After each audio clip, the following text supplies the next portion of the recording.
Good morning, everybody. We'll call the meeting to order. Council is conducting this meeting in person and via conference call in accordance with the Municipal Government Act, Section 199. Council chambers is open for public attendance in person. However, councillors and members of the public may still join meetings remotely using our current teleconference process. If you've submitted a comment request that has been received by administration, the chair will call on you at the appropriate time.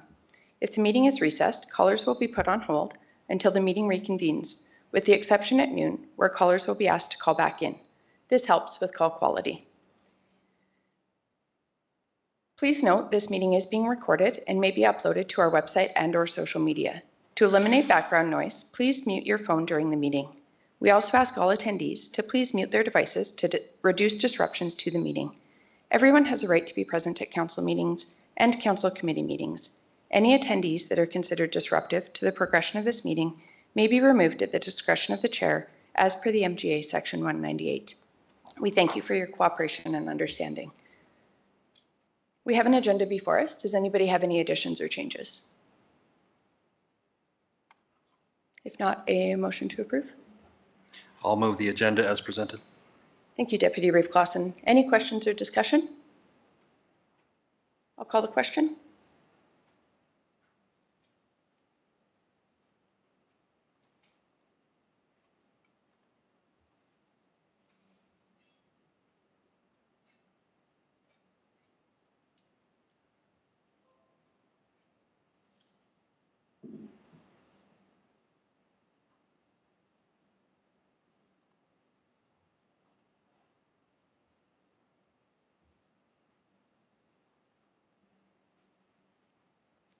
And that motion is carried. Are there any notices of motion? Hearing none, we'll move to agenda item 3.1.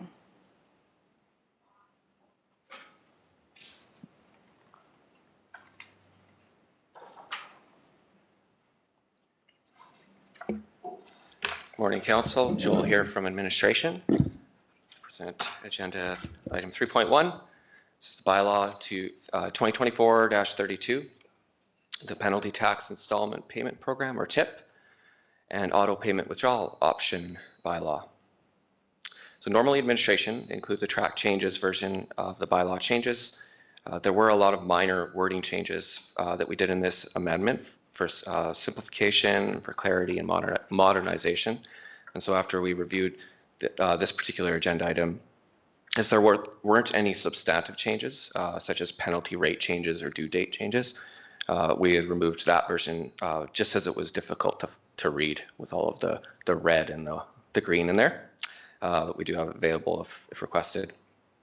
The changes proposed in this tax payment bylaw are aimed at providing clearer and more concise language, a refreshed format and flow to be consistent with other bylaws, some flexibility for administration in some areas such as the TIPS process.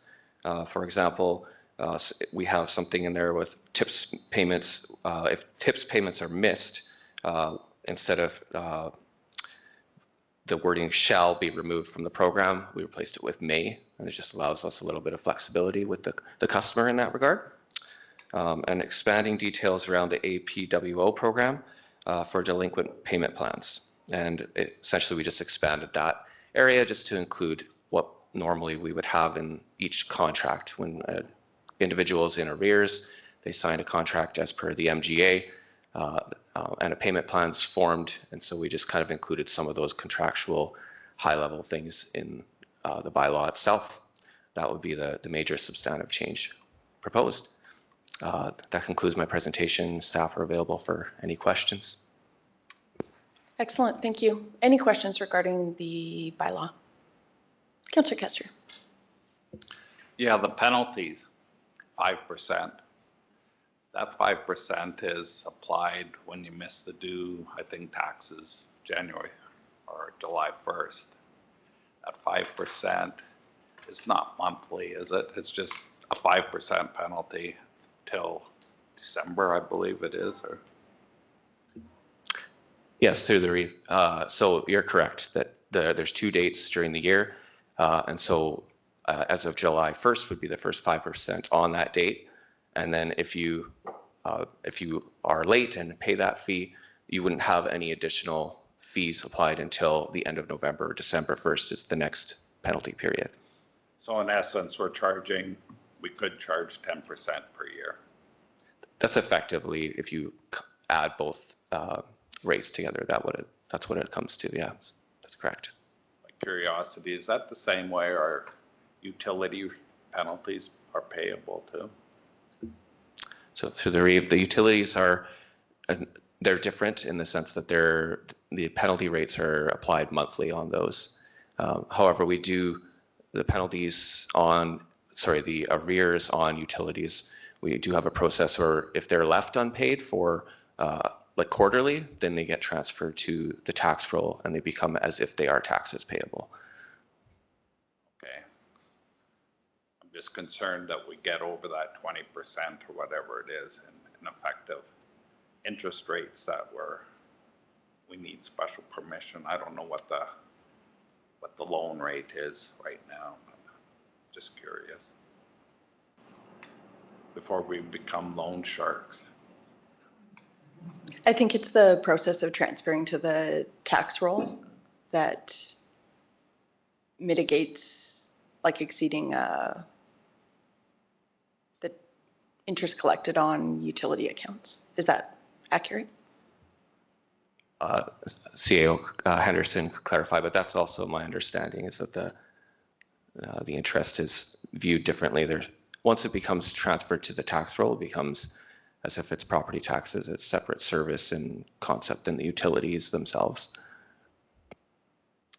Yes, so through the REEV, administration and council have been receiving quite a number of emails from ratepayers and specific ratepayers. And one of those emails was about a 35% annual interest rate. So the maximum that someone in arrears and utilities could be charged is 5% a month for 3 months. Then administration does use a provision under the MGA to roll that onto the tax roll account.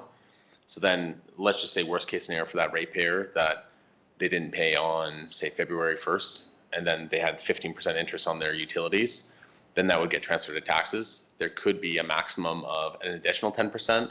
So under the tax rate bylaw, 5% as of July 1st, as you mentioned, then another 5% as of November 30th if those amounts remain unpaid.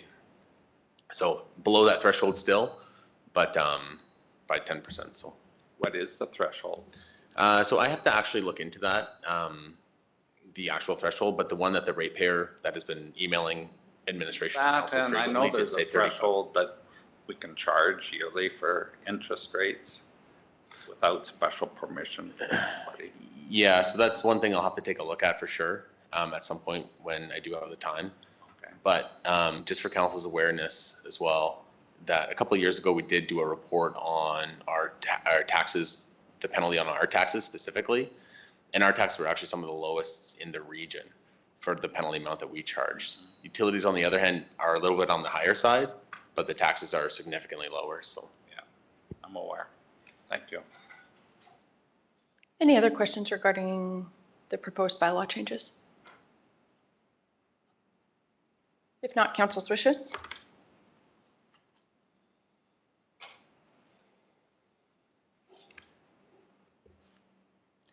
I move that council provide first reading of the penalty tax installment payment program, TIPP, and auto payment withdrawal options, AWPO bylaw 2024-32.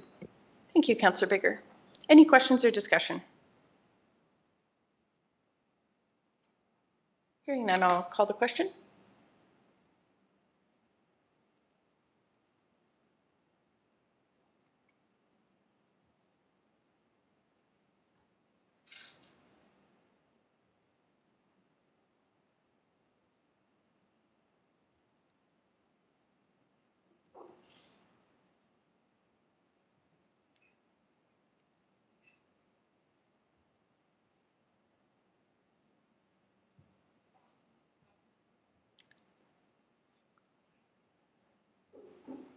That motion is carried.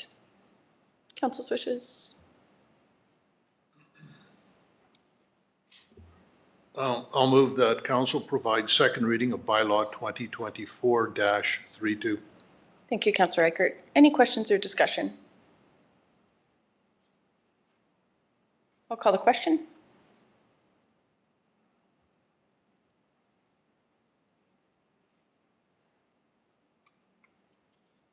That motion is carried. I'll move that council grants permission to hold third and final reading of bylaw 2024-32. Thank you, Councillor Kester. Any questions? I'll call the question.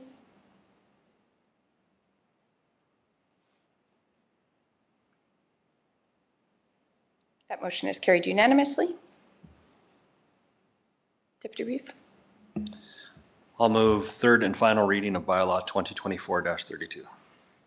Thank you, Deputy Reeve Clausen. Any questions or final opportunity for discussion? I'll call the question. That motion is carried. We'll move to agenda item 3.2.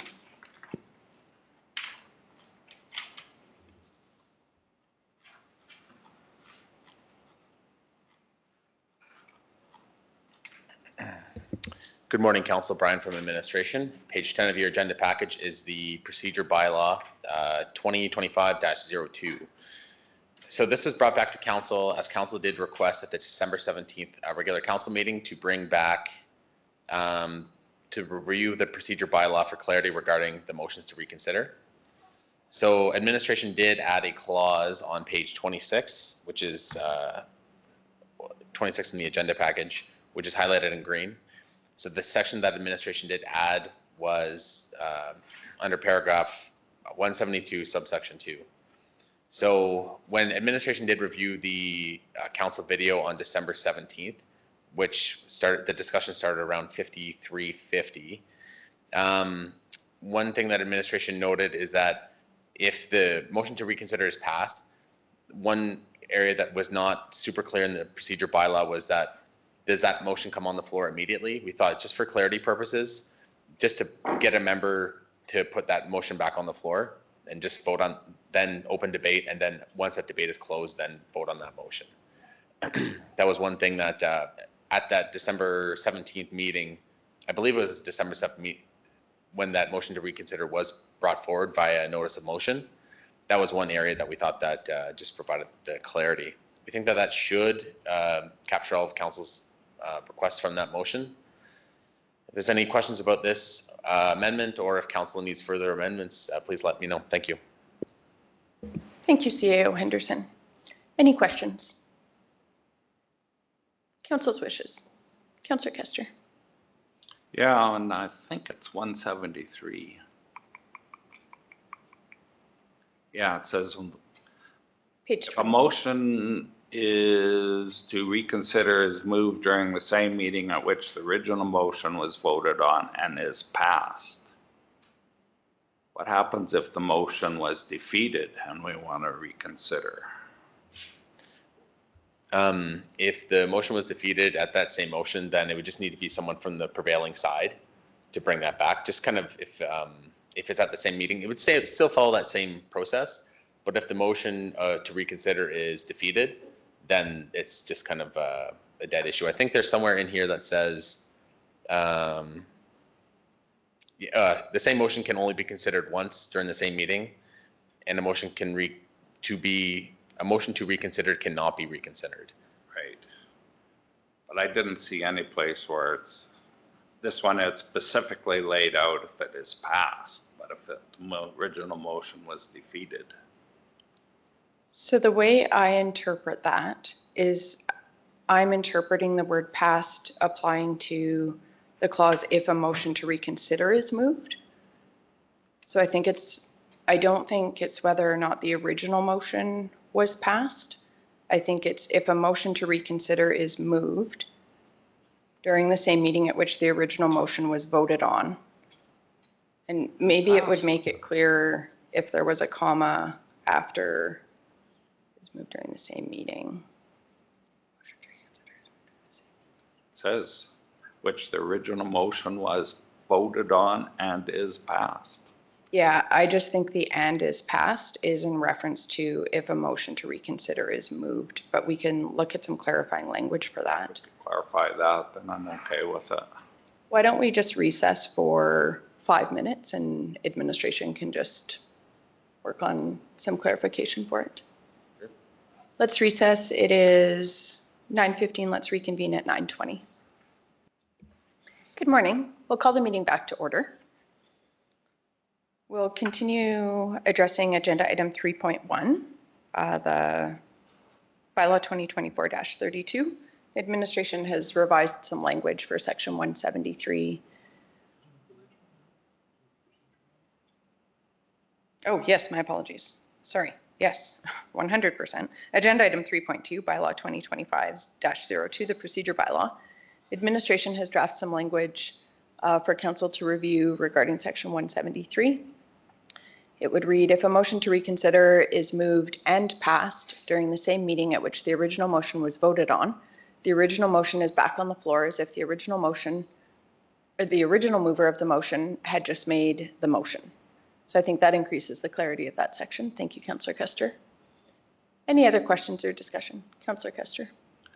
I'll move the council approves first reading as amended of procedure bylaw 2025-02. Thank you, Councillor Custer. Any questions or discussion? I'll call the question.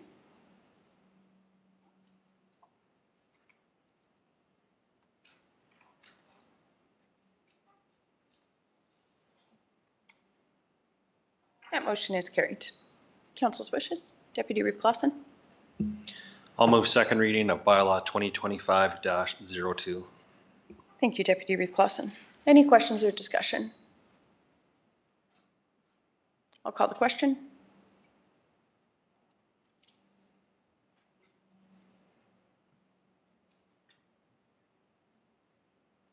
That motion is carried. We'll go Councillor Bigger. I move that council grant permission to hold third and final reading of bylaw 2025-02. Thank you, Councillor Bigger. Any questions? Council's wishes? Or sorry, I'll call a question.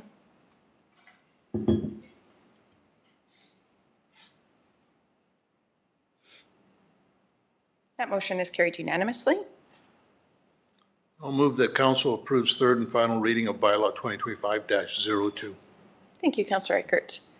Any discussion? I'll call the question.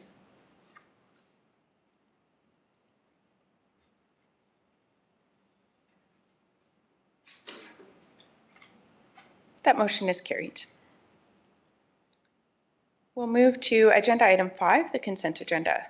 Is there anything anybody would like to pull out of the consent agenda? If not, administration has some proposed draft motions on page 32.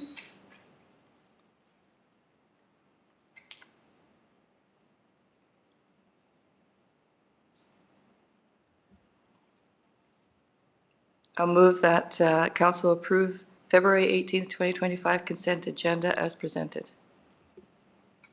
Thank you, Councillor Bigger. Any questions or discussion? I'll call the question.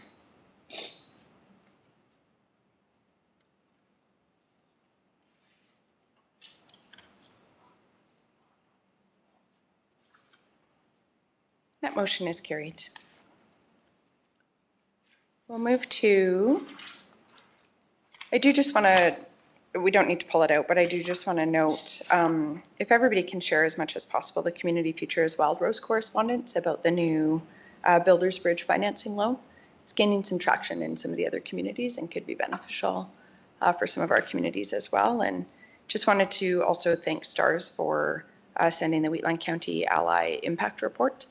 In the past, they have come and done visits and presentations and that kind of thing, but we did indicate that we want those dollars from that contribution used as effectively as possible in the past, and so don't necessarily require somebody to take the time and expense to visit council. But it is really interesting to see the number of calls that they do in Wheatland County and this region, and to see the impact of those tax dollars. So just wanted to note that. With that, we will move to agenda item 7.1. Good morning, Council. Brian from Administration. Page 75 of your agenda package is the Council Resolution Tracker Report. As always, anything in green is deemed ongoing, anything in yellow is deemed ongoing, anything in green is deemed complete. If there's any questions about the resolution tracker, please let me know. Thank you. Thank you, CAO Henderson. Any questions on the tracker? Council's wishes. Councilor Larson. I'll move that council accept the council resolution tracker dated February 18th, 2025 as published. Thank you, Councilor Larson. Any questions or discussion? I'll call the question.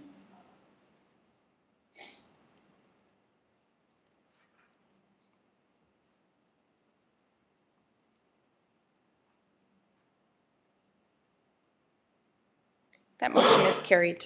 We'll move to agenda item 7.2.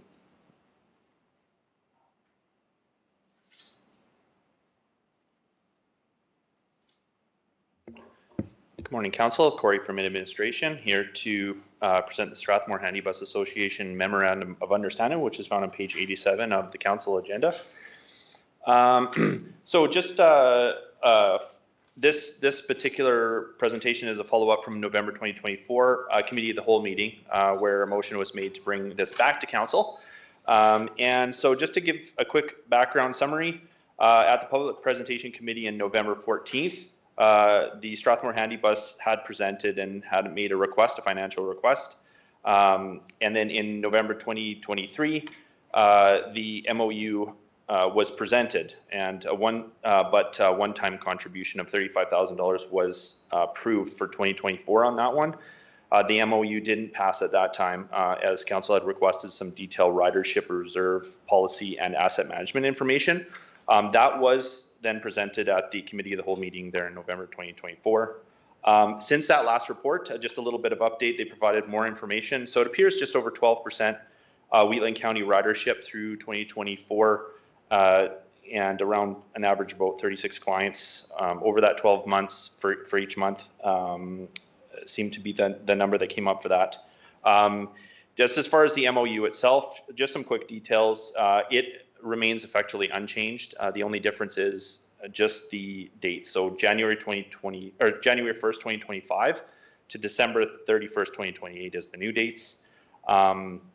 It does include, just because, of course, they want a quarterly payment, a retroactive payment of $10,000 starting in January 1st, if council were to actually make a motion to sign that MOU. So signing the MOU would require an additional $30,000 to be added to the 2025 budget, and of course, then that would carry forward through the term of the MOU. That concludes my presentation, and staff are available if you have any questions. Thank you. Council's wishes.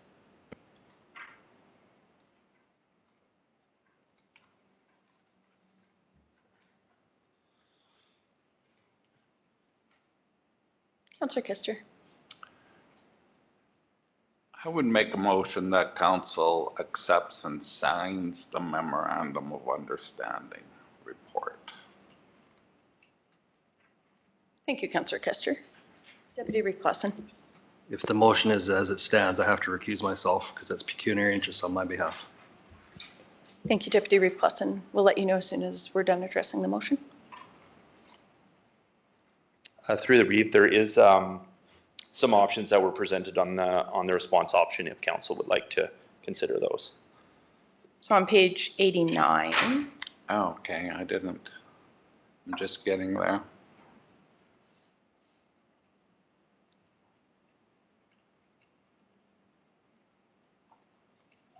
Councilor Kester,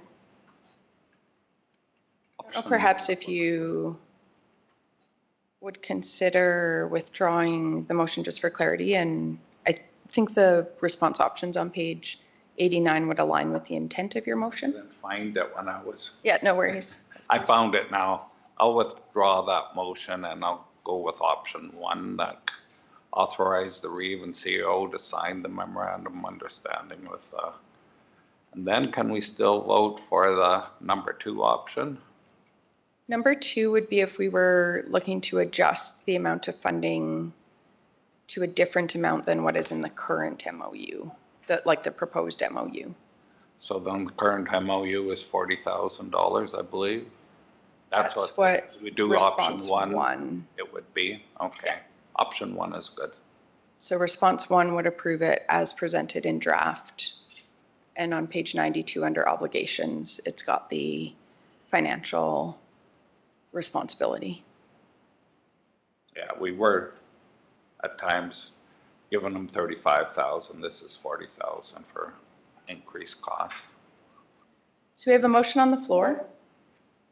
The motion is that council authorizes the Reeve and CAO to sign the memorandum of understanding with the Strathmore Handy Bus Association and would include the $40,000 contribution as outlined on page 92.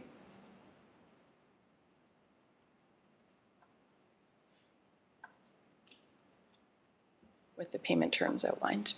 Any questions or discussion?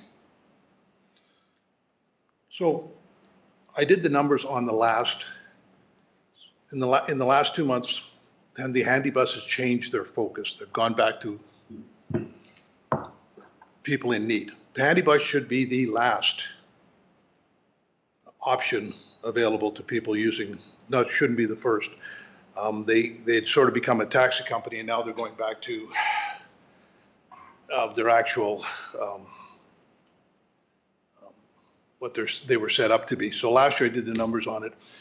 They ran 306 trips. This is County of Wheatland. They ran 306 trips. If we include the 40,000 plus the 9,000 that we do in kind, servicing their vehicles and that's $160 per trip. That's when they were doing it with everybody involved. Now, they have now changed that they are only going to do medical type stuff. So those numbers are going to go down substantially, I would guess. I cannot vote on this. This is like, they have not done their due diligence. I do not believe that they've gone to all the service clubs in the area. This is what a service club is supposed to be doing. It's not our job as legislators here to do anything for charity. That's not our job. Our job is to be fiscal, responsible to the taxpayers. The taxpayers believe that this is a good idea. The taxpayers should be paying for it. If the taxpayers were to pay for it, they would get a tax deduction for contributing to them. We take money out of their taxes. They don't get no tax. They get no benefit at all. So we're sitting down here saying who is available, who should and shouldn't get this kind of, like who are we going to be charitable to? It's not our job. If they want to come here, they want to present, I will gladly give them $100 out of my own pocket.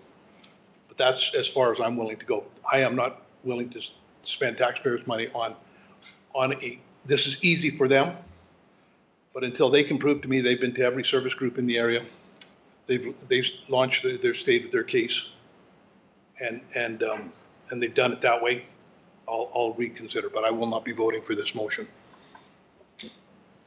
Thank you, Councillor Eichert. Any other questions or discussion? Councillor Kester. I haven't got any numbers in front of me.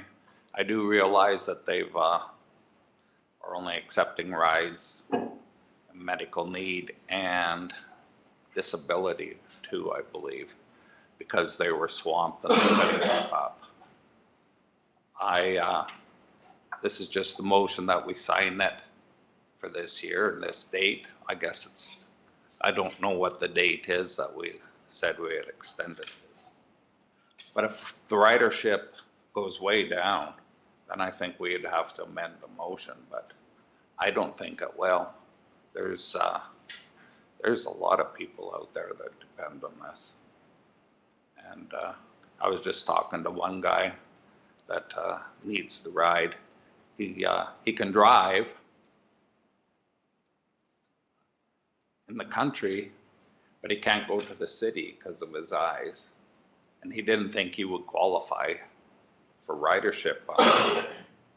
But yeah, so people that are going for cataracts and that's their only way to go in, some of them. Not everybody has family. And I think it's important. Thank you, Councillor Kester. Any other questions or discussion? Councillor I just want Edwards. to point out, this MOU covers 4 years, so we're going to be doing this for the next 4 years. This isn't a one-year operation. This is 4 years. If it was 1 year, I could probably live with it if I saw new numbers coming in the 4 year, but we're going blind here. We're giving out $160,000 plus $36,000 in kind donations, and I'm not sure what we're getting for this. And like I said, this is something that our service clubs should be sponsoring, should be doing. And as far as I know, I'm aware of several service clubs that have not been approached in the last year or two about this. Councillor, I'll amend my motion for 1 year only. And we can get updated data at the end of the year. Being that there was a significant change in the operations of the handy bus, warrants another update. so question to administration, if we were amending the terms of the MOU, would that require consultation with the Handy Bus Association?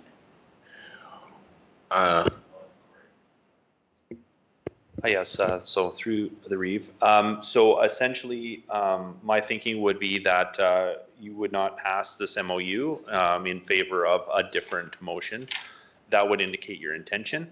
And then we could always maybe look to bringing back the MOU later, maybe with updated numbers in the future. So something similar to response to where council would request administration to work with the Handy Bus Association to adjust the terms of the MOU rather than the amount of funding. Another, just to the chair, another way that council could do it if they're looking just to make an annual contribution, which they have done in the past. I believe in 2024, council passed a motion just of a 1 year dollar amount. So I think last year you guys passed a motion saying, it was not, I'd have to look at the exact motion, but I believe it was for 35,000 or 30,000 last year, and to work on the MOU. So council could pass a similar motion again. Here's the dollar amount to provide them the funding, and then continue to work on the MOU instead of sign the MOU and amend the Did you term. get my updated motion? Maybe we should change that a little bit. Not sign the MOU, donate $40,000 and see what the year brings for next year. I think there's been enough discussion.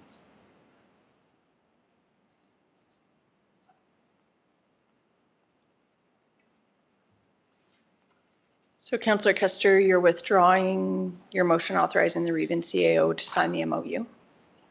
And then do you want to just restate your motion? That we donate $40,000 to the Handy Bus Association for this year. And we will await an updated MOU in light of their change in operations. Purported, I haven't seen their change, but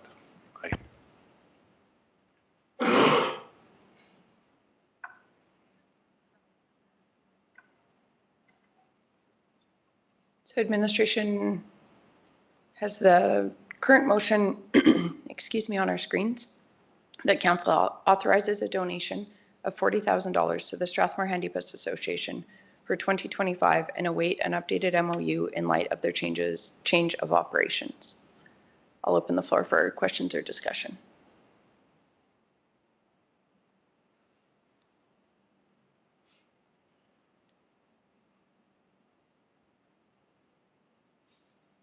Any questions or discussion from council?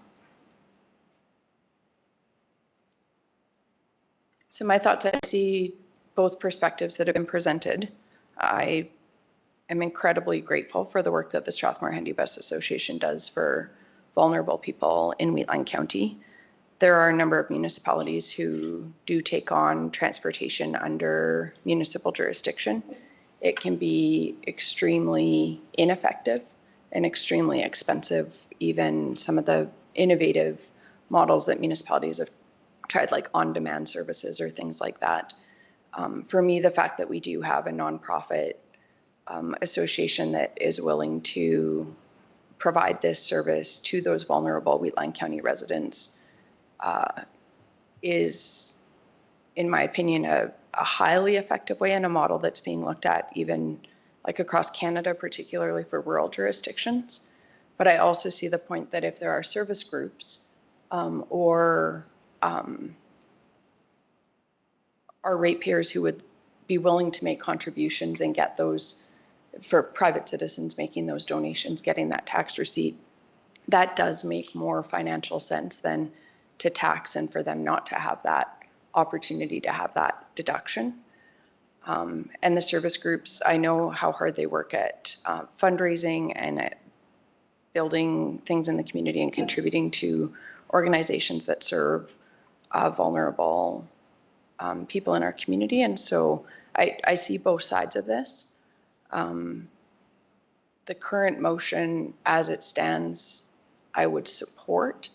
What I would like to see, I have had questions about the refocus of service, and I have heard of some ratepayers who are not necessarily being served by the new model, and there may be some gaps. Maybe there's an opportunity just to hear the rationale for the change and the refocus by the Handy Bus Association, and to hear about their efforts to engage the civil society groups within the county who may be willing to contribute to this. So I would be willing to support the current motion, but I would also like to extend an invitation to the Strathmore Handy Bus to have a representative perhaps join our next public participation committee meeting, just so that we are able to hear from them about their rationale and their operations, but also for us to share some of our thoughts around engaging the service groups and also perhaps a campaign for donations. Perhaps we could support that through our communication channels and raise awareness for that, or for council to volunteer and assist with if they're planning some sort of fundraising event or something like that. I'm certainly willing to do both, and perhaps in the future that could assist, perhaps the incent or the encouragement to reach out to some of the service groups could help give some certainty in funding if there were, say, Lions clubs that were willing to make a commitment to some sustainable funding for them. For me, that's one of the challenges I see from their perspective, is having that predictable, sustainable funding so that they know they can provide this service in a sustainable, ongoing way. And I'm incredibly grateful for the volunteers that provide this service and for all of the people involved in the Handy Bus Association. I think it's an incredible way to provide this service. Any other questions or discussion?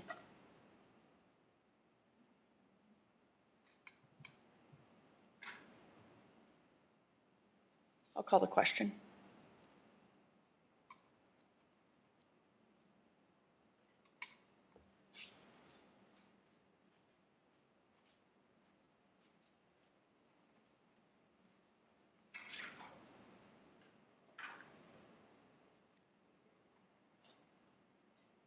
That motion is carried.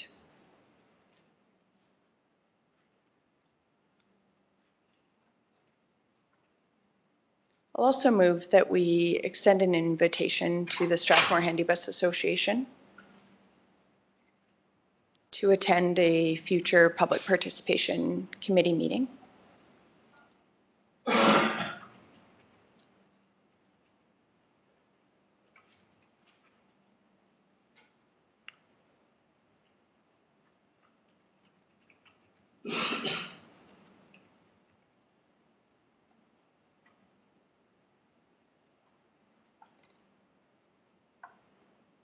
So a motion that council extend an invitation to the Strathmore Handy Bus Association, just take out memorandum of understanding, to attend a future public presentation committee meeting.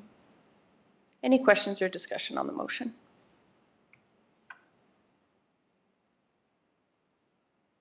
I'll call the question.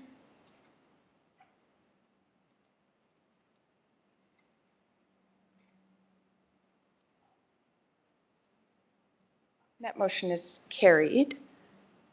And just a note as well for future requests, I know we had some budget information presented previously when requests had come to council. If we could just request that for any considerations for contributions. I was able to go back and find some historic information, but if you're just looking, we had the ridership data within the report, but not sort of their total expenses and things like that, just for our contemplation. So I realize in the MOU they had committed, had that been passed, committed to providing audited financial statements and that type of thing, but I think it would be just helpful for council to see their budget and some of their financial information for future considerations. Thank you so much. Let's move to agenda item 7.3.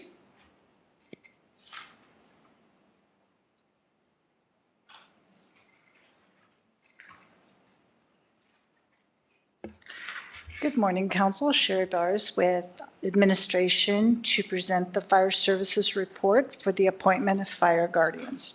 As per Fire Services Bylaw 2019-06, Council appoints fire guardians each year.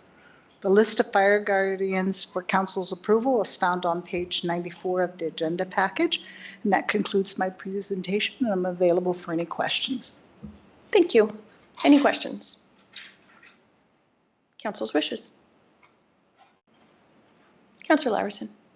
I'll take a kick at this. The council appoints the following individuals as fire guardians for Wheatland County until March 1st, 2026. Wheatland County staff: Cindy Ramsey, Colby Peterson, Diane Bodie, Sherry Bars. Carsland Fire Department: Ryan Hausworth. Dallam Fire Department: Albert Jensen, Craig Nelson. Gleason Fire Department: Mark Patterson, Brad Williamson. Hussar Fire Department: Mike Hager.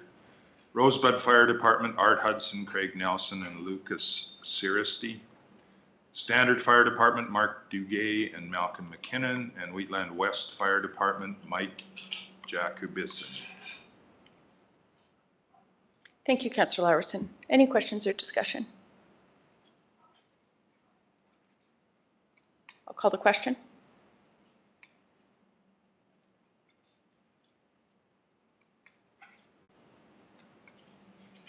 That motion is carried. I will move us into closed session, and I'll call the question.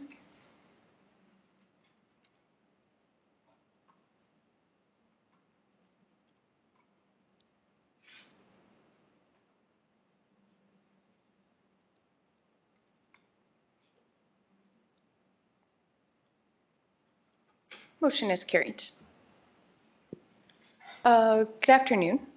Council has moved out of closed session, and we will call the meeting back to order. There are motions arising for some of the agenda items that were presented in camera. Council's wishes. That Council direct administration to draft a letter to the Minister of Agriculture and Irrigation in support of the WID, expressing strong support for the benefits of irrigation for our agriculture producers, and to inquire with the province of Alberta regarding the Alberta Irrigation and Modernization Program funding, and to copy the MLAs who represent Wheatland County. Is there any questions or discussion regarding the motion? Councillor Laverson. Shouldn't the drafting of this letter be done with the consultation of the WID? I would assume when administration is drafting it that if they require information from the WID beyond what's been provided in the briefing materials that were provided, administration could engage WID administration. You would typically do that for a letter if you need information. Yes, through the REIV, yeah, just to make sure that we're all kind of on the same base, just to make sure the letter of support would cover their needs. Any other questions or discussion?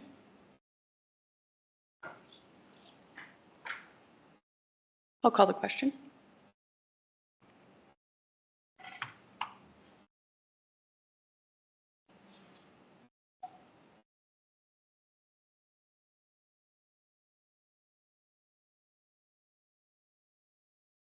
That motion is carried. Further motions arising?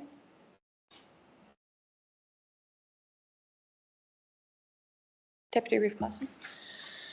I'll make the motion that directs administration to engage with landowners in Redland to present the proposed water servicing plan and cost sharing agreement and proceed with the signing agreements with interested landowners. Thank you, Deputy Reeve Clausen. Any questions or discussion? I'll call the question.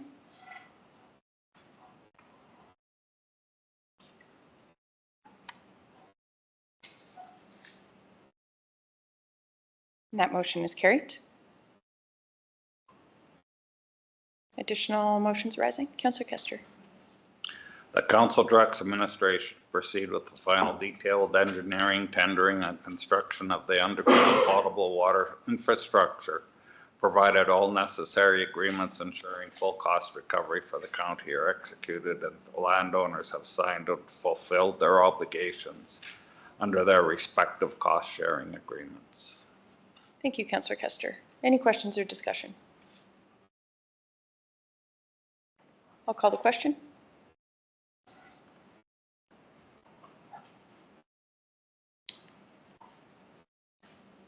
And that motion is carried.